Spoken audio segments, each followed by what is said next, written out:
Right, here's a question where you're dividing polynomials. So if you're ever dividing, you want to change that divide to times, and you can flip this fraction over. Don't flip the first one, just the second one.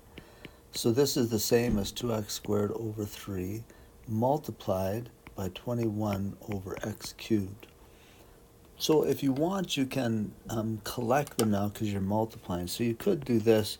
You could say, well, that's 2x squared times 21 divided by 3 times x cubed.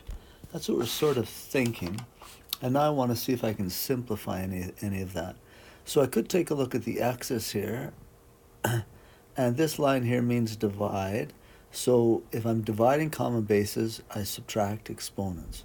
So if I have x squared divided x cubed, it'd be x to the 2 take away 3, or x to the negative 1. You can do it like that, or the other thing you can do is you can imagine that x squared is x times x, and x cubed is x times x times x.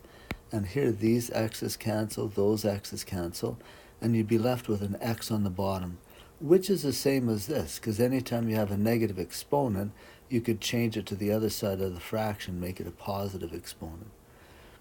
Okay, then the last thing you'd want to do, now that we know where the x's are going to wind up, is simplify the numbers. So 3, I think, we'll divide into 21 7 times.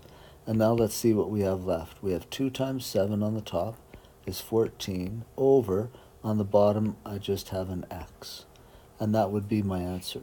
I guess you could write it as 14 times x to the minus 1, but typically we don't like negative exponents, so I'd probably leave it like this first one.